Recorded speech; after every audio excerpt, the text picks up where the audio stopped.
क्या आपने कभी प्रभु श्री राम को इस्लाम के विषय में स्टडी करते हुए देखा है? क्या आपने कभी प्रभु श्री राम को बताते हुए देखा है कि इस्लाम क्या है और मोहब्बत साहब क्या थे? क्या आपने कभी प्रभु श्री राम को मदरसे में पढ़ते या पढ़ाते देखा है? क्या आपने प्रभु श्री राम को कभी मूंछ कटा करके दाढ़ी बढ़ाते हुए 7-7 दिन ना नहाते हुए एक पट्टूदार तहमद और उसमें भी 7-7 दिन के पसीने की बदबू देखी है? क्या आपने प्रभु श्री राम को 8-8 बीवियां रखते हुए देखा है? क्या आपने प्रभु श्री राम को 15-15, 20-20 बच्चे पैदा करते हुए देखा है? क्या आपने कभी प्रभु श्री राम को सिर पर टोपी लगाते हुए देखा है? क्या आपने कभी प्रभु श्री राम को अजान देते हुए देखा है? तो आपने कैसे कह दिया कि प्रभु श्री राम एक इमाम है, इमाम हिंद है?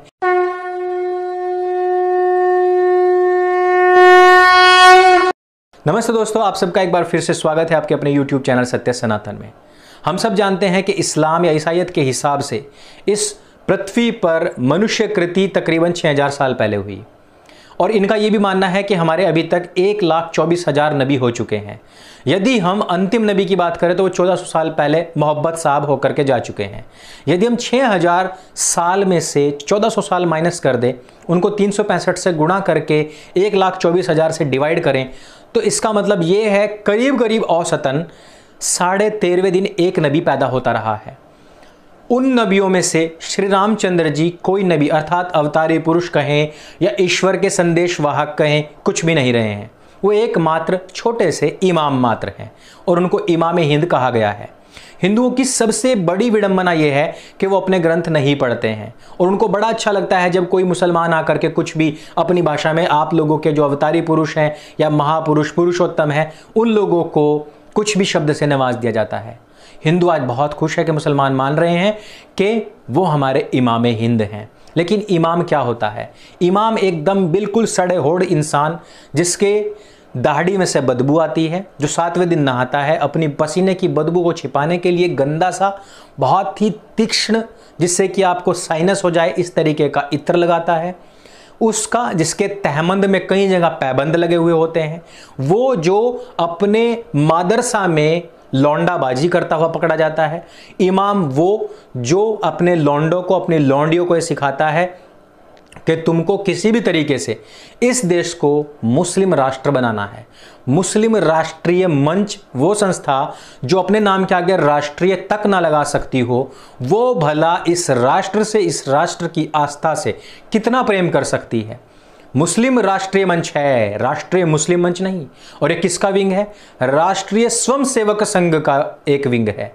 यानी कि जो संस्था अपने नाम के आगे राष्ट्रीय लगाती है, उसकी खुद की विंग सबसे पहले मुस्लिम लगाती है। वो संस्था और वो संस्था के लोग जो अपने मुस्लिम शब्द से आगे राष्ट्रीय शब्द को ना समझते हों, उस संस्था से हमें भला क्या उम्मीद हो सकती है? सिखों ने इस श्री राम जन्मभूमि की प्राप्ति के लिए सबसे पहली लड़ाई छेड़ी थी और सबसे पहला केस एक सिख पर हुआ। लेकिन आज जो कमेटी बनी है उसमें सिखों का कोई नामो निशान नहीं है, जबकि एक ऐसे मुस्लिम जिसका नाम है फैज खान, उसको वरीयता दी जा रही है और उसको वहां श्री राम जन्मभूमि के स्थान तक पहुंचाया जा रहा है। फैज खान में एक ग्लैमर है, फैज खान नाम में एक आकर्षण है। फैज खान, यदि यह व्यक्ति घर वापसी कर ले, एक हिंदू नाम रख ले, तो कौन है पूछने वाला? आज फैज खान सिर पर टोपी लगा करके राम मंदिर के लिए निकलेगा तो हिंदुओं का हुजूम जुड़ेगा उसके पीछे। यह है टैक्टिस, यह है तरीका। जिन लोगों ने इस जन्मभूमि के लिए अपने प्राणों तक न्यौछावर कर दिए, उनके परिवारों को बुलाया जा रहा है क्या? उनके परिवारों को पूछा जा रहा है क्या? जो लोग मंत्री बने, उप प्रधानमंत्री बने, वहां के लोगों की तो बात चलो छोड़ो, ठीक है, लेकिन जो सैकड़ों लोगों के ऊपर गोलीबारी हुई, जिन लोगों को हम आज भी आस्था के साथ में अपने घरों में पूजते हैं, जिनके हम जन्मदिन मनाते हैं, जिनकी हम जो उनका बलिदान दिवस है वो मनाते हैं, क्या उन लोगों के, उन परिवारों को पूछा जा रहा है? क्या उनको कमेटी में शामिल किया गया है? नहीं किया गया है। कारण क्या है? मुस्लिम राष्ट्रीय मंच का इतिहास है। मुस्लिम राष्ट्रीय मंच वो मंच है जो कभी भी किसी भी हिंदू के ऊपर केस कर देता है, सिर्फ इसलिए क्योंकि वो इस्लाम की असलियत बता रहा था। मैं पिछले दिनों यति स्वामी नरसिम्हानंद सरस्वती जी के पास में बैठा हुआ था और हम ऐसे ही एक बातचीत कर रहे थे। वहां पर मुस्लिम राष्ट्रीय मंच की बातचीत उठी और वहीं पर इंद्रेश कुमार जी के विषय में बात उठी, जो कि इस मुस्लिम राष्ट्रीय मंच के कर्ता धर्ता हैं, सर्वे सर्वा हैं। इस बात को कहने के बाद में यति स्वामी जी ने कहा कि बेटा देखना, इस शब्द को बोलने के बाद में मेरे ऊपर कार्रवाई हो जाएगी। और हुआ भी यही। दूसरे तीसरे दिन ही ना केवल उन पर बल्कि मेरे समेत दोनों पर ही केस हो गया अजमेर में। और अजमेर में केस करने वाला व्यक्ति कौन है?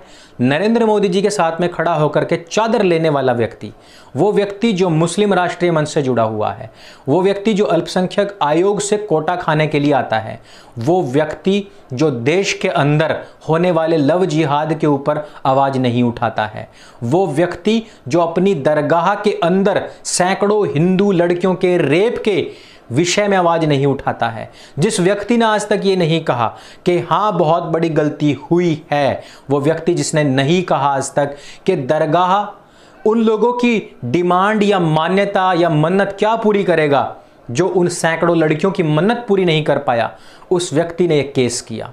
वो व्यक्ति जो मुस्लिम राष्ट्रीय मंच से जुड़ा हुआ है। और इस तरीके की सारी बातें मैं तो नहीं जानता था। मुझे राष्ट्रीय स्वयंसेवक संघ के जो लोग हैं उन्होंने ही ये सारी बातें बताई हैं। मुझे इनकी डीप नॉलेज नहीं थी, लेकिन आरएसएस के जो हमारे परम मित्र लोग हैं उन्होंने ये सारी बातें बताई हैं। आज मुस्लिम राष्ट्रीय मंच मुस्लिम राष्ट्र बनाने हेतु अपने लोगों को गठित कर रहा है, सुगठित कर रहा है। इस पूरे केस के अंदर एक भी मुस्लिम व्यक्ति ने कभी भी आंदोलन नहीं किया। एक भी मुस्लिम वकील श्री राम जन्मभूमि की तरफ से पैरोकारी करने के लिए नहीं आया, जबकि हिंदुओं ने बाबरी मस्जिद की पैरोकारी करने के लिए केस तक लड़ा है। मुस्लिम राष्ट्रीय मंच आज अपनी जो एक बार केस तो जीत ही गए हैं, तो अब होना क्या है? अब होना जाना कुछ है नहीं, तो अपनी पर्ची बुना लो। कहते हैं ना, जब हमारे यहाँ पर जो गन्ना कटता है तो उसके बाद में क्या कहते हैं कि पर्ची आ गई है, पर्ची बुना लो, क्योंकि मौका है। तो मौका है तो पर्ची बुनाई जा रही है। मैं लेकिन आपको बता दूं कि ये मिट्टी कोई जन्मभूमि पर नहीं, ये हिंदू राष्ट्र की कब्र पर गिरने वाली मिट्टी है। यह मिट्टी हिंदुओं की आस्था पर गिरने वाली मिट्टी है, और यह मिट्टी उन सेक्युलर हिंदुओं की बुद्धि पर भी गिरने वाली मिट्टी है जिन्होंने आज तक अपने इतिहास को नहीं पढ़ा है। जो लोग आज भी अपने आप को और अपनी जितनी भी शाखाएं हैं उनसे अपने आप को अलग मानते हैं, जो लोग चंद सिखों की वजह से जो खालिस्तानी हैं उनकी वजह से तमाम सिखों से नफरत करते हैं, वो लोग अपनी बुद्धि पर ये मिट्टी डालते हुए देखें। वो लोग जो नहीं सुनना चाहते हैं कि आरएसएस की विंग मुस्लिम राष्ट्रीय मंच इस तरीके के काम करती है, वो नहीं सुनना चाहते, वो अपनी बुद्धि के ऊपर मिट्टी डलवाना चाहते हैं। वो लोग जिनको अच्छा लगता है कि सिर पर टोपी पहने वाला व्यक्ति इस तरीके के काम करे लेकिन उसके पीछे के तकिया को ना समझे, वो लोग वास्तव में अपनी बुद्धि के ऊपर मिट्टी डलवाएं, मुझे कोई गुरेज नहीं है। वो फैज़ खान जो अभी तक होने वाले हजारों इस्लामिक आक्रांताओं के द्वारा जितना भी डेमोलिशन हुआ है उसके ऊपर ना बोलने वाले व्यक्ति, जो व्यक्ति लव जिहाद पर ना बोलते हों, जो लोग हिंदुओं पर होने वाले लगातार अत्याचार पर ना बोलते हों, जिन लोगों ने अभी तक सिखों के प्रति जो अभी तक का जितनी भी अवहेलना हुई है उसके प्रति आवाज ना उठा पाए हों, जो लोग इस पूरे के पूरे प्रपंच के पीछे छिपे हुए मुस्लिम एजेंडा की आवाज ना उठा पाए हों, उन लोगों के टोपी लगाकर मिट्टी डालने से हमें कोई फर्क नहीं पड़ता, बल्कि फर्क उल्टा ये पड़ेगा कि हमारी आस्था पर ये ठेस है।